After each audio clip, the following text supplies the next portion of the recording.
Hi అండి. ఈ mini vlog వచ్చేసి ఇంట్లో ఏం లేనప్పుడు ఇలా ట్రై చేయండి. చాలా బాగుంటుంది. కప్ కేక్స్ అనమాట. ముందుగా ఒక గిన్నె తీసుకొని అందులో ఒక కప్పు గోధుమ పిండి, అలాగే ఒక కప్పు చక్కెర పౌడర్ని చేసుకొని 2 ఇలాచీ కూడా అందులో వేసుకొని మిక్సీ పట్టుకొని పౌడర్ వేసుకోవాలి. తర్వాత కొంచెం వంట సోడా,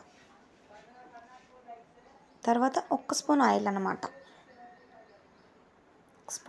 అనమాట. ఇప్పుడు వీటిని లైట్గా కలుపుకోండి.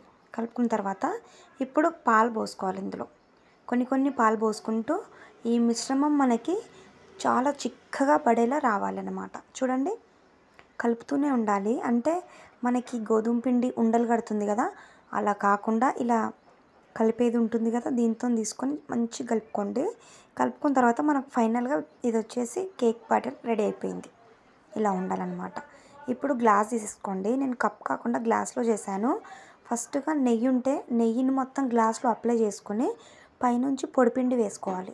పొడిపిండి మంచిగా మొత్తం వేసేసుకొని అన్నిటికీ కేక్ బ్యాటర్ని ఇందులో పోసుకోవాలి. చూడండి, మొత్తం నిండిపోయొద్దండి.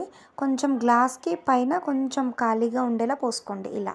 ఈ విధంగా పోసుకొని మనకి 4 గ్లాసులు ఇలా టక్ టక్కుమని కింద సౌండ్ వచ్చేలా గ్లాస్ని గట్టిగా ఇలా కొట్టుకోండి. మనకు అక్కడ మధ్యలో ఏమన్నా ఉండలున్నా పోతాయి. ఇప్పుడు స్టవ్ ఆన్ చేసి కుక్కర్ పెట్టుకొని కుక్కర్ని 2 నిమిషాలు హీట్ అవ్వాలి. కుక్కర్లో ప్లేట్ పెట్టుకోండి. ఆ ప్లేట్లో గ్లాసులు పెట్టాలి. అయితే కుక్కర్ హీట్ అయిన తర్వాత మన 4 గ్లాసెస్ని ఇందులో పెట్టుకోవాలి. చూడండి, ఇలా పెట్టుకుని ఒక 25 మినిట్స్ ఇవి బేక్ చేసుకుంటే మనకి కప్ కేక్స్ అయితే రెడీ అయిపోతాయండి. చాలా బాగుంటుంది. మీరు కూడా ట్రై చేయండి. పిల్లలకు కూడా పెట్టండి. స్నాక్స్ టైం కానీ వాళ్ళు ఏమైనా తినాలనుకున్నప్పుడు ఇలా చేసి పెట్టండి. చాలా బాగుంటుంది. ఒక పుల్ల తీసుకొని అవి అయ్యాయో లేదో ఇలా పుల్ల పెట్టుకొని చూసుకోండి. పిండి అయితే వచ్చినట్టయితే ఇంకా కాసేపు పెట్టుకోవాలి. మనకైతే అలా రాలేదు. ఇప్పుడైతే రెడీ అయిపోయాయి. ఇప్పుడు వీటిని పక్కకు పెట్టుకొని చల్లారాలి. చల్లారిన తర్వాత ఒక ప్లేట్లోకి తీసుకోండి. అయిపోయి కప్ కేక్స్ రెడీ. చాలా సింపుల్గా చాలా బాగుంటుందండి. మనకి గోధుమ పిండి చాలా మంచిదే.